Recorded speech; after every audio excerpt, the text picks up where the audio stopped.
We love to work. Work towards your goals. Show your work. Work harder. But what if we could learn to play instead?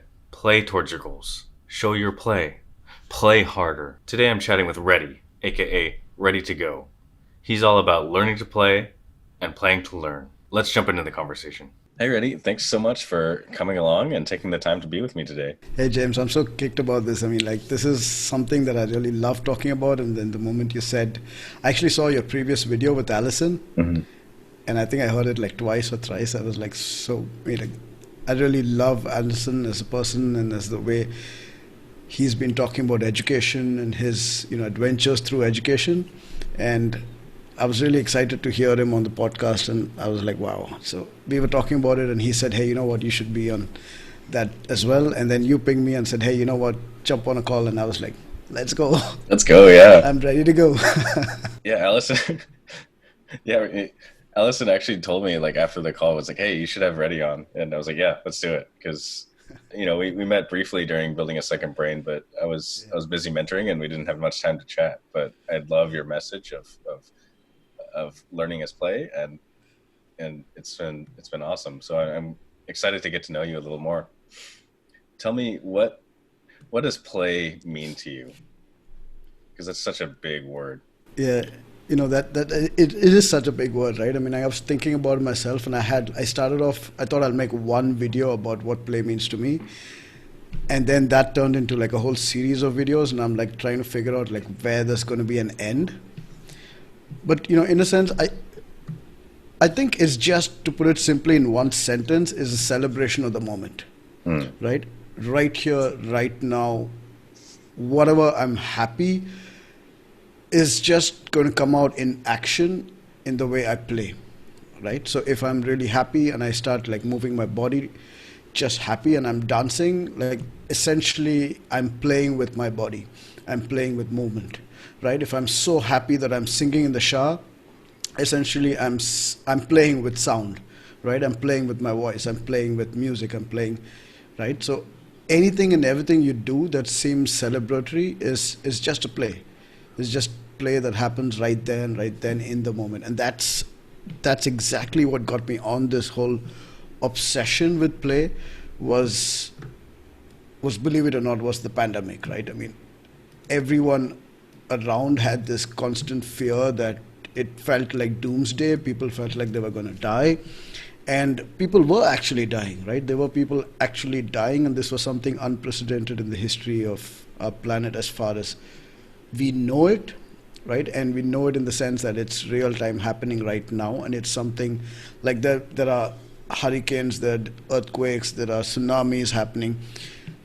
But this is the first time something has hit everyone across the globe at practically the same time, right? And in the middle of this entire looming specter of death, somehow I stumbled upon this idea that I should be playing with the time I have right here, right now, because what if I were to get COVID and die tomorrow?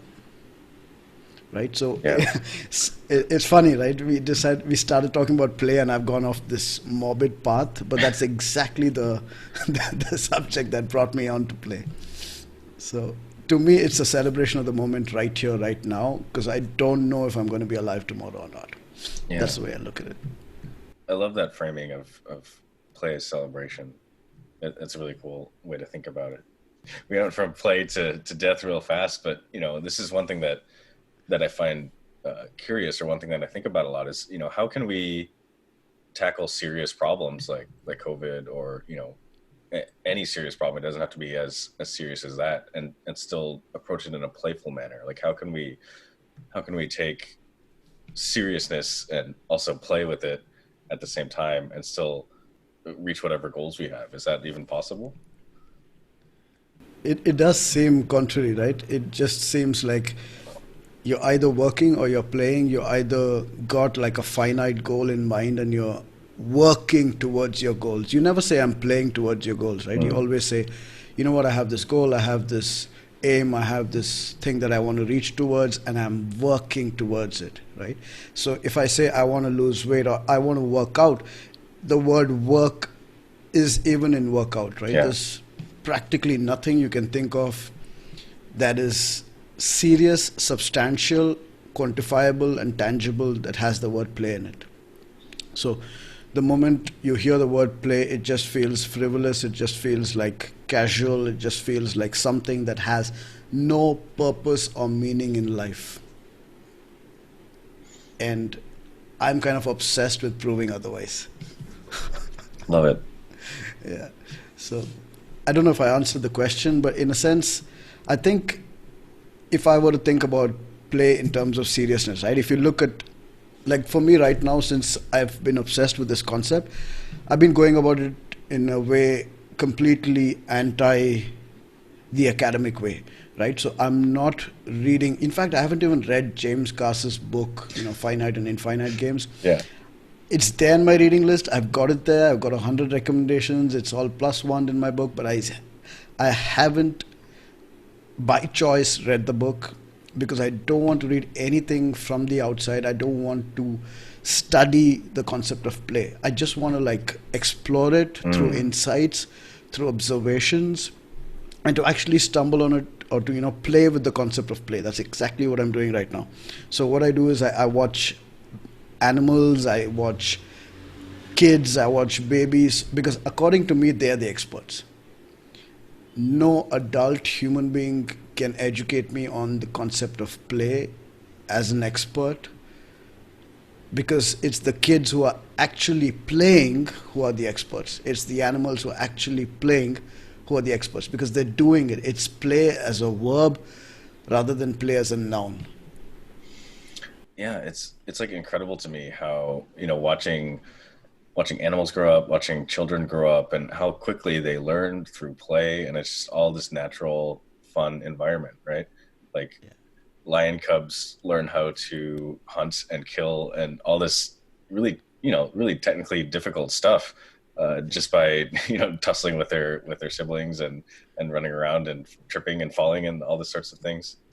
And there's something about play that is just it, it's it's a beautiful way to learn, and as adults somehow that's been totally stripped from us, right? It's interesting to note that, like, at least here in the US, elementary schools have playgrounds and kids can go run and jump and play, but as soon as you get to middle school, there's no more playground. There's a concrete floor. Maybe there's a basketball hoop or something, and the rest of the time we tell kids to sit down in a chair and sit straight and look forward, and there's no more movement, right? And then we wonder why people aren't exercising, and we wonder why people are children are struggling to focus in class. Well, there's no we've stripped the play, we've made it completely serious, and of course it's going to be hard to learn. It's no fun. Yeah, I guess I didn't pose a question for you, but there's a point somewhere in our lives when we stop playing, when we go from just exploring and trying things and being okay with failing to, like, oh no, what if someone sees me fail? Or, oh no, what if I fail and I really get hurt? Or what will happen if I do this? I better not do it. What do you think makes that shift happen? One, and two, what do you think we can do to sort of prevent or delay that shift? That's a lovely question. I love that. I've been thinking about it a lot, and I usually try to minimize. I love to have long, lengthy questions, but I like to minimize my answers as short as possible to begin with, because that helps me streamline my thinking. Yeah. So, in one word, the answer would be danger. Right? If you think of the same lion cub example, it's all fun and games until it's actually about to get mauled, or it's not going to get food and starve to death if it isn't able to kill a deer or an antelope or something else, or if it wanders into another lion's territory and it's about to get killed for encroaching on that, right? So it's danger that suddenly turns what is playful into, from actual play fighting, it becomes real life-threatening battle. Like, I have a whole bunch of kittens at home. I probably have 10 cats at any given point of Awesome. time. Yeah, it's really awesome. Ranging from all ages, like from newborns to like, grandmothers. So the newborn kittens are always play fighting from, it's practically 16 hours a day they're play fighting, right? So the rest of the time they're sleeping or feeding or they're play fighting. That's just it. That's all they do. But it's amazing. They have these really sharp claws, but they never open the claws out and swipe at each other. So when they do it with like sheath paws, and the claws don't actually come out, right? And it's amazing how they have that kind of ability to know that this is just play and I don't need. It's a kind of like an instinctual programming that they don't actually pull their claws out. And to the extent that even when they catch like a mouse or something, they don't know what to do with it. They don't know that they can eat it. They're just playing with it. Yeah, they don't even know that they can kill an animal. They don't know what to do with it. And that little mouse isn't even dead. But these guys don't know how to kill it. They're just standing there. They don't know. It's still a game for them. They're just playing with it. They don't know. And even if they do mistakenly kill it, they don't know they can eat it. It's just lying there. They lose interest and then they walk away because it's no longer playing back with them. Mm-hmm. And to bring it back to the human context, I think there's this fear that, if you don't stop playing and start taking your life seriously, you're going to be in danger because you're not going to be able to get a job, you're not going to be able to make money, and you're not going to be able to make money, then you won't have, you won't be able to raise your family and everyone's going to die because of you.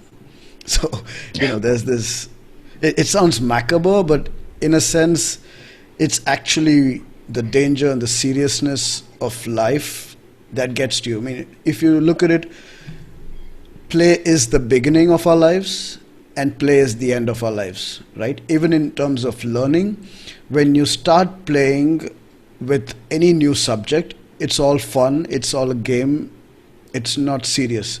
And at somewhere in the middle of that journey, let's say, for example, if you look behind me, there's a drum kit there, right? So it's just 2 days old. Nice. I have no background in music, none whatsoever. And I just decided I'm going to play with music, right? So love it. So somebody suggested, let's play the drums. And so I was on this Intellect salon, right? And there was a salon on Curiosity, and I made a Curiosity partner who said, hey, you know what? She suggested we play the drums. And I was like, I don't know. I mean, I don't have a drum kit. And then all of a sudden, it just said, I said, hell with it. Let's play with the drums. But I now started a new experiment. I got the drum kit. I decided I'm not going to open a single YouTube video on how to play drums. I'm not going to take an online course on how to play the drums. I'm not going to find an actual physical instructor to come home and teach me how to play the drums. Neither am I going to like bump into, read a book on how to play the drums. I'm just going to hit the drums, till I get bored, right? So this is like an experiment in play. I've given myself 30 days of 30 minutes every day of hitting the drums to see if I can actually learn something through play. Cool. Right? I'm excited to see what you come up with in 30 days. I think. Yeah. So I'm excited as well. Like that, according to me, is the reason I probably will make it to 30 days. Because there's so many subjects that I've tried to learn through the traditional path, but I've never actually gotten to the end because I lose interest. Yeah. Right? But if you look at it, I mean, just think of Einstein, right? Picture Einstein. What's the one image that comes to your head? Him thinking, there's that iconic photograph of him, right? With his tongue sticking out? Yeah. Right, there you go. Right? Now that's Einstein, the most, one of the most genius scientists on the planet in the most playful moment captured, and that has become the iconic image that we remember him by, right? And then there's Richard Feynman. Somewhere I just saw it on Twitter recently. There's this outfit of him dressed like almost like, I think he looked like David Bowie. He was just dressed like a complete freak, and so, and he's someone who's again known for being really playful, right? So if you look at people who are who are experts at their field, they eventually gravitate back towards play. So it's kind of like a Zen circle. You start from play, you go into seriousness, and then you come back to complete playfulness. So you have people who are at the peak of their fields, again playing with their subject rather than taking it seriously like everyone else in the middle of the journey, in the middle of the learning curve, who are stuck with tradition, bound by rules, obsessed with following processes, right? And that's where, if you look at that curve of learning, I think the play at the beginning is getting crushed into barely anything at all, and then the play at the end is barely non-existential again. So the entire learning curve or the learning circle has become almost entirely serious work. Yeah. And I think that's why, that's where we're going wrong. It's so interesting you pull up this arc of play, towards seriousness and back to play again as you reach an expert level.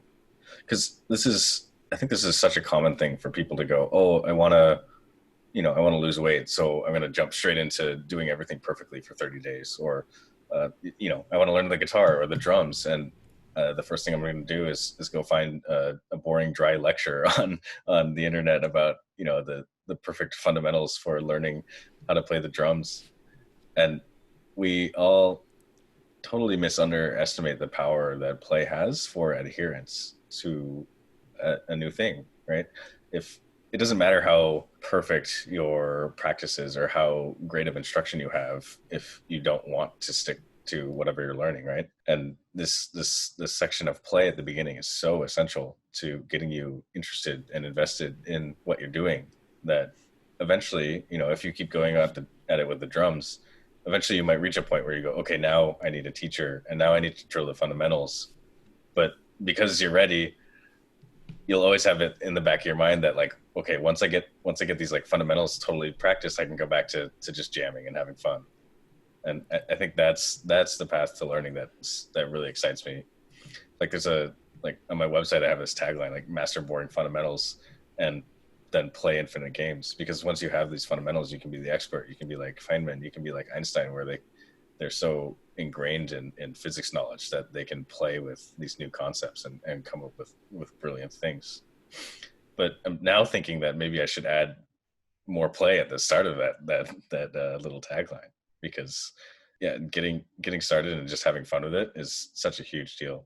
I love it. How would you recommend someone who's, maybe they're taking their life really seriously and they're like, oh, I want to make more money, I want to be more productive, I want to be healthier, and they're not incorporating play at all into their life? How would you suggest that they get started, getting comfortable with playing again? So actually started, in fact, it was really funny because I actually started writing a book on this, and I had this concept of, I thought of play as like, the symbol play, which you see it on, VCRs, on your symbol triangle of play. So the way I looked at it in my own life as an adult, I first needed to stop, right? So I first needed to stop doing everything that I was doing that was work oriented, right? So in this case, in my own case as an unplayful adult, I had to actually imagine, I had to stop everything that I'm doing that was serious and work oriented. And I did that by imagining that I was dead.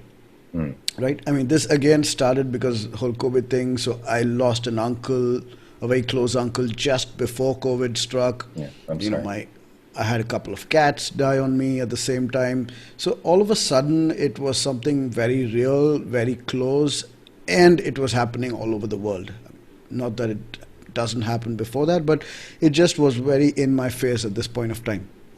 And I said, hey, so initially it started off as a very factual thing. Okay, look, if someone dies, what do I need to do? And I was suddenly dealing with all of these things, their belongings, their leases, managing all the logistics of it. And then it struck me, so what if I go? What if I die tomorrow, right? So then I started making like a will. I started making like a digital will just in case, because like, and then it struck me, what if I'm already dead? So it just happened, a thought in my head, right, that imagine I'm dead. So this is something that I actually do quite often. It's one of my favorite meditations, where I meditate that I'm already dead. Mm-hmm. And it struck me at that point of time that if I'm dead, there's a full stop to my life. And at that point of time, rather than move forward, I can actually rewind and look back at my past.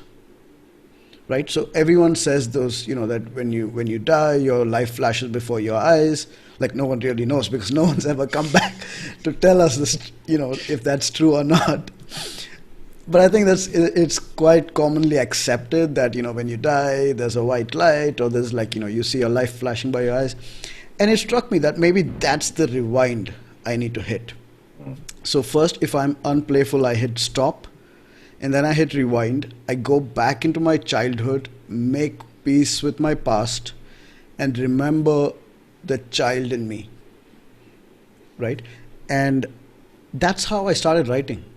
In fact, that's how I came online. That's how, I started writing. I started doing the morning pages. I jumped on board David Perel's, Write a Passage. And, I started writing, started making friends online and communicating. It started off with writing because that was something that I used to do as a child. And I used to draw and paint as a child. So I started illustrating. I started playing with my iPad. I started playing with colors. So again, that brings me to the play that I'm talking about, right? So when we talk about play, we can't really jump into play directly from work. I think that's when things get derailed and people feel disoriented because you're already moving in one direction. And if you suddenly change gears without stopping or without slowing down and without reorienting yourself, it tends to fail, right? So after I stopped, rewound, and then I started playing. And I think, let's just take for now, right? If I were to make this a lot more playful, and we are now talking with each other, right? So we're playing with sound, but we are stuck within the parameters of the English language. And we're both just playing with 26 alphabets pronounced a certain way. Right? So imagine if I were to play with you right now and talk to you in a language that you don't understand. I go,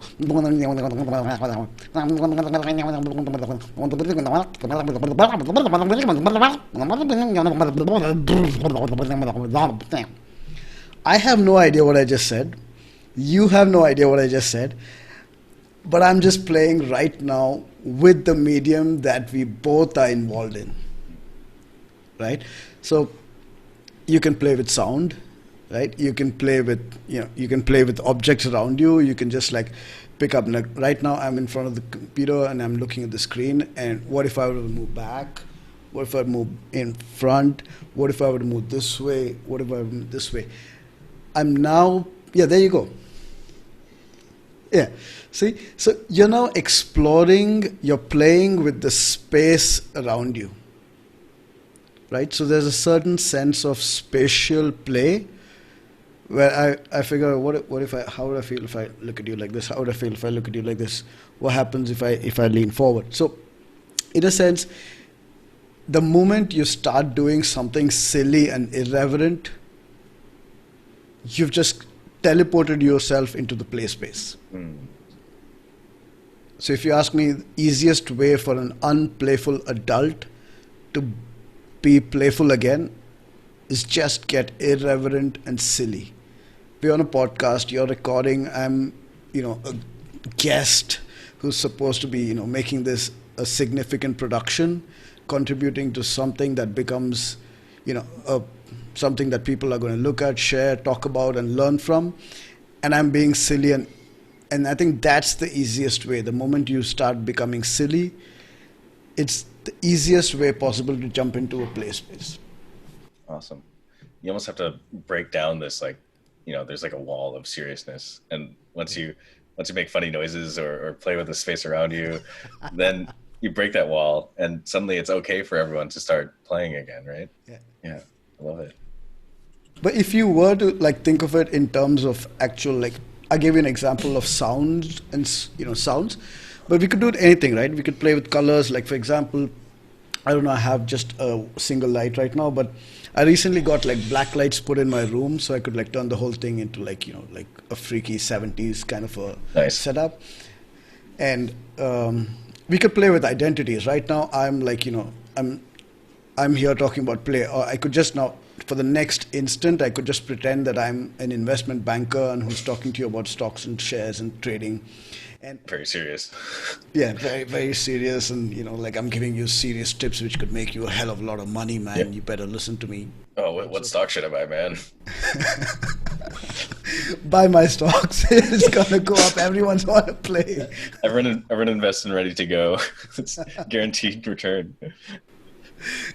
So I think this is something, you could play with breath, right? So now, right now, we're all breathing. That's something that's common we have with each other. So I could like take deep breaths. I could go like, I could imagine I'm breathing like a dog. So like dogs go like, they have rapid breathing. So it's like,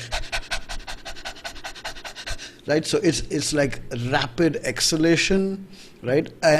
I don't know. I mean, like you could just play. You could just be like, I could just hold my breath and pretend guess what? I'm not going to breathe. Right? I'm like that. I'm not going to breathe as long as I can. So it's something you could do anything. You don't need a toy.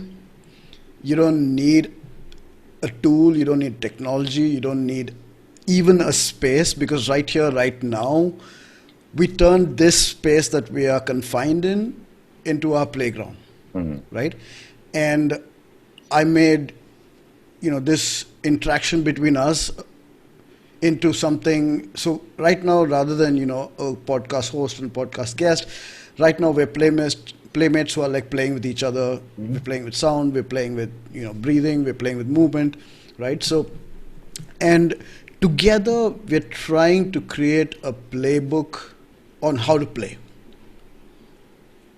Yeah. Right? So these are my three pillars at this point of time, which I feel play rests on, right? So you need to have a playground, you need to find the right playmates, and you need to together create a playbook rather than take a doctrine given to you by someone else. Right? Awesome. So you need a playground, a place to play.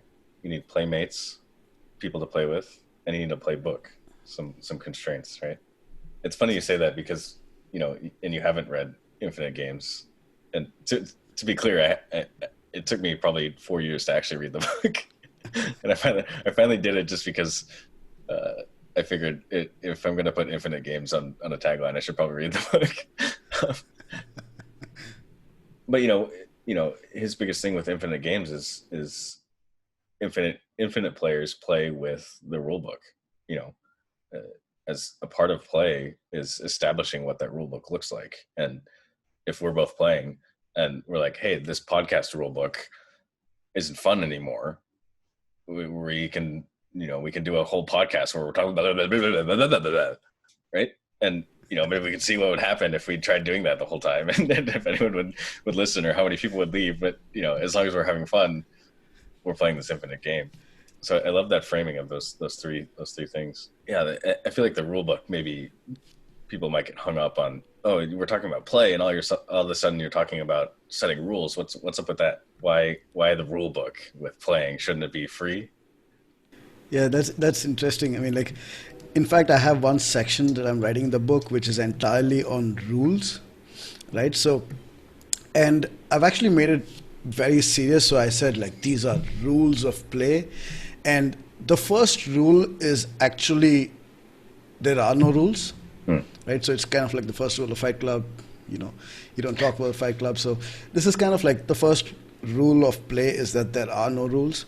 But then again, right, the reason we have rules is just to ensure, that unlike animals, human beings aren't, I think, like we like to think of the word being human as being compassionate, right? You correlate. So you often hear the phrase, be human, right? Or being human means you're being compassionate, you're being kind, and you associate animals with being wild, being cruel. It's a common, association, connotation in people's heads. But I think it's actually the other way around. Like I was talking about, like the kittens and cats, if they can play 16 hours a day with each other, wrestling, fighting all day long and not hurt each other at all, they must be doing something right. Because if you put two kids together in a playground or in a mud pit or in a sand pit, eventually they're going to need chaperoning because they start hurting each other, Hmm. right? At some point of time. Now, in case we don't want that to happen, which of course we don't want people to get hurt playing, right? Because that's the whole idea of play. That's what separates play from actual events. It's consequences. It's the danger of actual consequences. So, like, some rules are really important. So, in a sense, if you were to just use the same paradigm of playgrounds, they have to be challenging, but then at the same time they have to be safe, right? In terms of playmates, they have to be, they have to be aggressive in the sense, otherwise they won't bring out the best in you, but then they can't be violent, Hmm. right? There's that fine line between aggression and violence. And then in terms of playbook, it has to be something that's explorative and not something that's driven down into you that you have to do this and you should not do that, right? Yeah. Because otherwise you don't allow yourself that curiosity. So while these can be rough guidelines, like I just came up with a bunch of silly rules which I said, like, don't forget to smile, don't be overconfident, don't be in a hurry, don't be careless, don't compare yourself to others, don't beat yourself up, don't beat others up, don't stop playing for the world, don't give excuses, don't gloat or sulk, don't wait for others, right? So there's a whole bunch of silly rules which I put in there. But if you really look at it, the idea is just as simple as being kind to someone else and not really hurting people. Yeah. So you need the rule book to set a container and boundaries where inside inside those boundaries, people can feel safe and can feel like they're able to play without being hurt. Right. Yeah. You mentioned the to be human is to be compassionate, and I was reading through some of your newsletters, and in one of them you mentioned that creation is an act of caring. Can you say more about that? Sure. I actually probably lost the context right now. Okay. But I think, I've always thought of being an artist as someone who cares, right? In a sense, if you think of any medium of art, whether it's painting, whether it's drawing, whether it's writing, whether it's singing, whether it's playing a musical instrument, you can't be an artist if you're not fine, right? You need to be fine with your choice of words. You need to be fine with, your use of the notes and the spaces between the notes. You need to be fine with the brush you're using. Everything requires a level of finesse, right? That's when you say, wow. And then you go like, that's graceful, right? So the words grace, finesse, always associated with really good artists. And I think that just comes from caring. You care enough that you want to put out your best output. You care enough that the person listening to what you're sharing, or listening or hearing or reading or whatever, right? The person on the other side is going to be enthused, enthralled, entertained, educated, enlightened, whatever, right? You want to bring out the best possible reaction in your audience. And I think that shows that you actually care. So I think, the act of creation is really an art of caring beyond yourself. I mean, the instinct of self-preservation is in every single one of us, right? So caring about myself is nothing new. All of us do it. We all care about ourselves to a certain extent because we're hardwired with that instinct, right? And we care about, you know, our close ones, families, the loved ones we have a close circle with. And I think as an artist, as a creator, you start caring about people beyond those inner circles. And I Yeah. think that's why I look at creation as something that is caring and affectionate. Well, I love that framing just because I think a lot of media portrays artists as maybe selfish, like, oh, you're working on this useless thing, or portrays creation as narcissistic, like, oh, you're just doing this to get attention, yada yada yada. But I really do think that creation is caring for your audience, it's caring for your craft. And the framing of caring puts you in a situation where the creator is allowed to be playful, because it's not, what they're doing is caring. It's not a shameful thing or a narcissistic thing or a selfish thing. It's an act of caring. I think that's really powerful. And I also, extended it recently in terms of completing the loop of care as a consumer, as the audience, as the person who's reading your article or watching your video, listening to your podcast. I think I can complete that loop of caring and affection and, concern, and by reciprocating in whatever way possible, right? So we think of it in terms of, the oldest thing in the book has always been money. So it's like you become a patron, and you support the arts by, showering your wealth and blessings on it. But I think that's just one limited way of looking at it. I think every single one of us who are consumers of something that is created can complete that loop by actually giving feedback, right? And even a hater actually falls under that, as terrible as that sounds. Haters are your fans too, right? Yeah, exactly. And he's actually giving you feedback, right? He or she is actually telling you how terrible you are, and maybe they're doing it just out of spite. But the fact that they're completing that loop still makes it part of the conversation. I think the worst you can do to an artist or creator is to completely ignore that person. Mm. Yeah, I mean, having written online for a while and having sent out newsletters, I think, yeah, the worst feeling is when you get nothing back. I'd almost rather someone unsubscribe to my newsletter so I know that someone is looking at it than to have nothing, to send something out and have crickets, right? And yeah, I love it when people write back and provide feedback, or even just say like, hey, thanks for this. It's has such a big impact on the whole process. Like you called it a loop. And this is something that I love doing on Twitter too. It's like, if I read a good article, I want to let the author know that, hey, I really enjoyed this article. And maybe they're swamped with emails, but I can't imagine that it would be a bad thing for them to receive some positive feedback about whatever they were working on. There's this really funny thing that I did with Austin Kleon's book. So I gave myself, one of the ways in which I wanted to play was I wanted to make myself a completely irreverent goal, or rather impossible goal. So I said I'm going to write 50,000 words or 20,000 words overnight.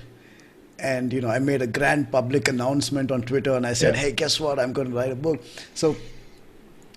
And I took Austin Kleon's book, Keep Working, and I actually, he says steal like an artist, right? So I actually stole everything from his book. So I wrote a book which says, keep playing. I even drew the cover exactly like he says, keep working, and I drew keep playing. And, I actually I copied his table of contents and I just spun it off from a play perspective and I put it out there. So I think it was something, to me, it was a feedback loop being completed. Mm-hmm. I'd read that book, I enjoyed the book, I loved the way he did it, and I enjoyed the phrasing of it in terms of keep working, and he's saying keep working, and then I said, oh wait, I can call this keep playing, and because I just keep obsessing of turning work into play. So I'm always thinking work out, play out, workspace, play space, right? So I'm always trying to do that. And I said, hey, keep working can become keep playing. And I don't think he actually responded to that tweet, but the fun thing was that I actually completed the loop, right? I could have given him a 5-star rating on Amazon. I could have said, amazing things, that this made a lot of difference to me. And it did. But I think I played with the way I gave feedback by it was like a pun on the concept of stealing like an artist, and I actually stole his own work. And to me, there was a lot of fun in it. And I was very happy that I completed the loop. And I think that's something that all of us could do, because I think today we are consuming more content than ever in the history of this planet, of mankind on this planet, right? Yeah. Never before. Never, ever, ever before have people ever consumed so much content just this very single day. It's insane, the tomes of information that we're just, whoosh, right? It's insane. So I think if we don't complete that loop to some extent, we're really missing out on making the artist feel wanted, celebrated, and feel like creating more. Yeah. Yeah, it's so, the internet is so great in that anyone can put stuff out there and make something and share it with the world. But then it becomes so much harder for that person to get any feedback or to get that closed loop because there's so much stuff. There's no way we could possibly look at all of it. And it almost pains me to think about how much amazing stuff, amazing books, amazing videos are out there, and just no one's seeing it because we just can't. It's too bad, but that's the situation we're in. And you can help play with creators by closing that loop, by remixing their stuff, by saying, hey, thanks, by doing these things. I love it. In fact, I think one of the things that, like, for example, I was thinking about play in terms of depth of emotion, because again we always hear the phrase don't play with my emotions, right? Mm. Like every time you have a fight with a closed one, or you're in the middle of a breakup or something, there's this concept of you're playing with my emotions, or quit playing with my emotions. And but I think we really actually should be playing with emotions, right? So in a sense, I think we don't play enough with our emotions. In fact, we are hiding our emotions.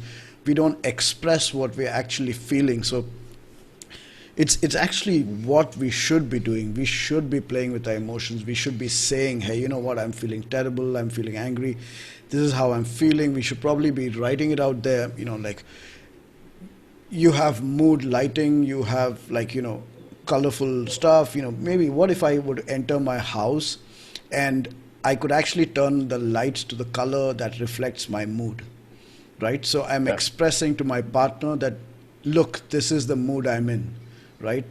The lights are red, that means I'm angry, or I'm, like, disturbed, or I'm, right? Or if I'm like, I turn the lights blue and I'm like, hey, you know what, I'm actually blue, I'm in the dumps right now, right? And I think that's what we should be doing. We should be actually playing with our emotions, sharing those emotions, and letting people know what we're feeling. And unfortunately, most of us aren't even aware of what we're feeling at that point of time, let alone being able to share it with someone else. Yeah. And I think that's because as children, we are not allowed to play with our emotions. We're not allowed to express ourselves. We're kind of forced to behave a certain way within the confines. Like a child, you look at a child's face, how do you know a child is a child and not an adult? Like the moment a child can fake a smile, you know it's an adult, Mm. or you know it's on its way to being an adult. The further back into childhood you go, everything you feel is writ on your face. You can't be angry and not show it. You can't be sad and not show it. Yeah. Everything is written on your face, right? And as you become an adult, you stop playing with those emotions. You just hide them. You stop playing with your feelings. You just hide them. You repress them. You don't express them. And then, of course, well, it just bursts out one fine day and everyone gets hurt. And, you know how that goes. Yeah. This has been such a big journey for me personally because I've like really pushed down a lot of emotions, thinking like, oh, these are irrational things, or like this is a part of me that I don't like, so I'm going to suppress it and think logically. And that type of thinking has done a lot of damage to my ability to express emotions and my ability to uh, realize when I'm feeling things like anger. Right? These are parts of us that are important to play with, right? I I like the framing of what's that Pixar movie Inside Out, where each of your emotions is a little character, and it in a sense it's helped me a lot to think about my emotions in that way and to play with them, to interact with them as if we were all kittens again, and like instead of allowing anger to completely consume me, I can now feel it and play with it and go, oh, like this is an emotion that I can express in a way that's not, explosive and harmful for everyone, but in a way that sets boundaries and makes everyone feel safer because that part of me is able to be expressed. yeah, I think more of us should play with emotions. I think it's a fascinating subject that we just don't get to explore at all. Well, we're coming up on the end of the hour, and I want to thank you so much for your time. I'd love to keep chatting at a future date. Before we go, I want to give you a chance to plug your stuff. So where can people find you online? I think Twitter is the best place because I just love to have a conversation. So at ready to go, Awesome. REDDY numeral 2 GO, and we're good to go. All right. Well, thanks so much for coming on. It's been a great chat, and hope to see you soon. Hey, thanks so much for having me on. I've had a great time.